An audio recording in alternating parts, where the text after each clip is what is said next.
Hello students, welcome to my YouTube channel.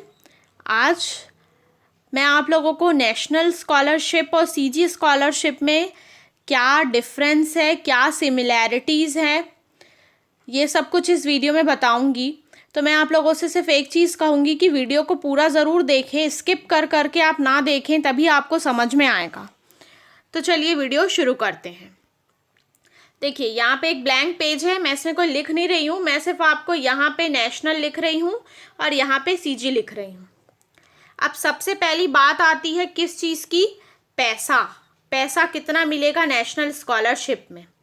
देखिए समझते जाइएगा। 10,000 रुपये आपको मिलेंगे अगर आप यूजी हैं तो, यूजी कोर्स कर रहे हैं तो, और 20,000 रुपये मिलेगा आपको अगर आप पीजी कोर्स कर रहे हैं तो नेशनल स्कॉलरशिप में। सीजी स्कॉलरशिप में मैं जैसे कि पहले ही बता चुकी हूँ, यहाँ पे आपका कॉलेज में कितना फीस है उसी के अप्रॉक्सीमेटली आपको मिलता है। सबसे मेन पॉइंट जो जानने के लिए स्टूडेंट स्कॉलरशिप के लिए जो उत्साह दिखाते हैं वो पैसा है, और मैंने ये बता दिया आपको। अब फिर बात करते हैं नेशनल और सीजी में एलिजिबिलिटी क्या होता है। नेशनल में, नेशनल स्कॉलरशिप में दो टाइप के स्कॉलरशिप मिल रहे हैं, प्री और पोस्ट। प्री जो है वो क्लास 1 से 10 के लिए है, फिर 11 से लेके जितने भी और पीजी ग्रेजुएट कोर्स होते हैं उनके लिए पोस्ट मैट्रिक्स स्कॉलरशिप है। और सीजी का अगर मैं बात करूँ तो यहाँ पे एलिजिबिलिटी होती है आप लोगों की 12th पास स्टूडेंट ही इसे अप्लाई कर सकते हैं। फिर बात कर लेती हूँ नेशनल और सीजी। तो क्राइटेरिया क्या होता है, मतलब इसमें कोई क्राइटेरिया है कि अप्लाई करने का? तो मैं कहना चाहूँगी कि इसमें 80% जिनसे ऊपर जिन स्टूडेंट्स का है वही अप्लाई कर सकते हैं। यहाँ कोई भी स्टूडेंट्स अप्लाई कर सकते हैं। अब बारी आती है कैटेगरी की, नेशनल और सीजी स्कॉलरशिप। कैटेगरी, यहाँ पे जनरल कैटेगरी अप्लाई कर सकते हैं, एसटी, एससी, ओबीसी, माइनॉरिटी। लेकिन यहाँ पे सिर्फ एसटी, एससी, ओबीसी के लिए ये स्कॉलरशिप रहता है, नेशनल और सीजी। अब माइनॉरिटी के अंदर कौन कौन सी ग्रुप आती है ये भी एक बार ज़रा डिस्कस कर लेते हैं। नेशनल और सीजी में माइनॉरिटी को नहीं मिलता है, नेशनल में माइनॉरिटी को मिलता है। माइनॉरिटी मतलब मुस्लिम, सिख, क्रिश्चियन, फारसी, ये सब आते हैं, जैनी, बुद्धिज़्म। अब नेशनल और सीजी, फिर बात करूँ इनकम लिमिट की, ये भी मेन सबसे बड़ा पॉइंट है, इनकम लिमिट। तो इनकम लिमिट नेशनल में 8 लाख है। अगर आपके पेरेंट का इनकम 8 लाख से कम है तो आप नेशनल स्कॉलरशिप के लिए अप्लाई कर सकते हैं। और अगर सीजी में यहाँ ओबीसी के लिए 1 लाख है, 1 लाख से कम होना चाहिए, और एसटी और एससी के लिए 2.5 लाख से कम होना चाहिए, तभी आप इस फॉर्म को भर सकते हैं। अब नेशनल और सीजी, अब नेशनल मतलब ये तो सबके लिए है, पूरे ऑल ओवर 29 स्टेट्स और आपके यूनियन टेरिटरीज के लिए। लेकिन छत्तीसगढ़ में ऑल डिस्ट्रिक्ट के लिए है, ये तो हम जानते हैं। तो अब सवाल सबसे पहले ये उठता है कि नेशनल में और सीजी में कितनों को स्कॉलरशिप मिलती है। तो यहाँ पे ये कहना चाहूँगी कि यहाँ पे अप्रॉक्सीमेटली 1 लाख से कम ही स्टूडेंट्स को स्कॉलरशिप मिल पाती है ऑल ओवर इंडिया में। और इसमें 1 लाख से ज़्यादा, यानी कि मैं ये कह लूँ कि इसमें 2.5 से 3 लाख लोगों को स्कॉलरशिप मिलता है अकेले सीजी में। अब नेशनल में अगर सिर्फ छत्तीसगढ़ की बात करूँ तो छत्तीसगढ़ में अप्रॉक्सीमेटली 1400 लोगों को ही स्कॉलरशिप मिल पाती है।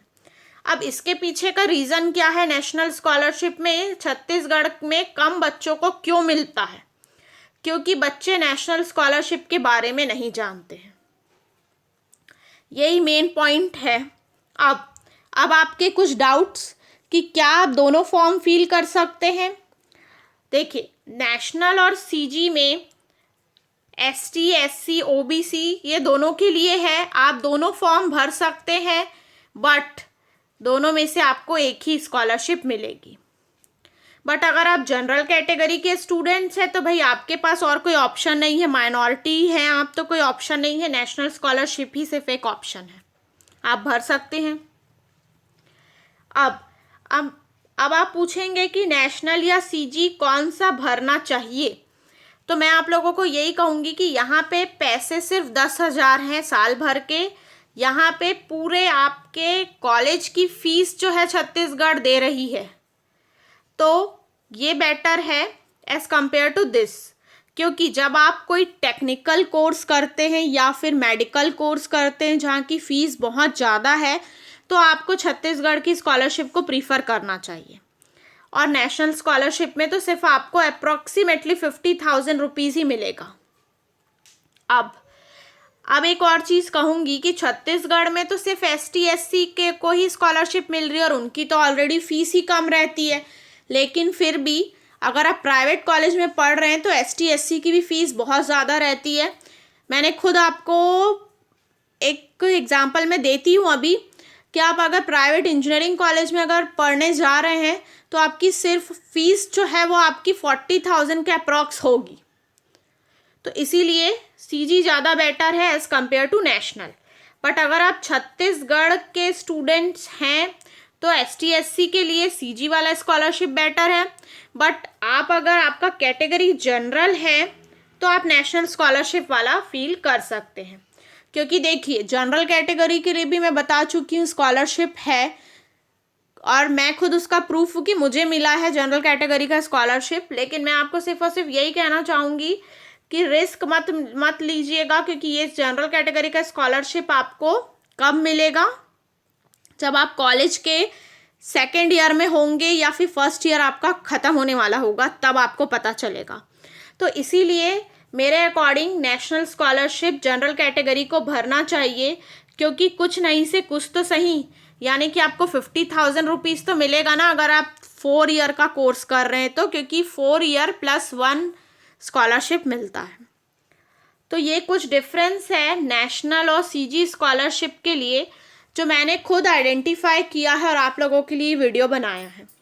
तो मैं उम्मीद करती हूँ इस वीडियो में मैंने जो भी कुछ बताया सरल और आसान भाषा में वो आपको समझ में आया होगा। तो मेरे इस वीडियो को ज़रूर लाइक करिएगा, और अगर आप मेरे चैनल में नए हैं तो मेरे चैनल को ज़रूर सब्सक्राइब करें ऐसे वीडियोस के लिए। Thank you so much for watching this video, और इस वीडियो को ज़रूर शेयर करें अपने उन भाई और बहनों को जो आपसे छोटे हैं, स्कूल में पढ़ते हैं, क्योंकि नेशनल स्कॉलरशिप के बारे में उन्हें नहीं पता कि उन्हें भी वो स्कॉलरशिप के लिए वो एलिजिबल हैं। बट कंडीशन 80% होना चाहिए, 8 लाख से कम उनके पेरेंट की सैलरी होना चाहिए। Thank you so much for watching this video.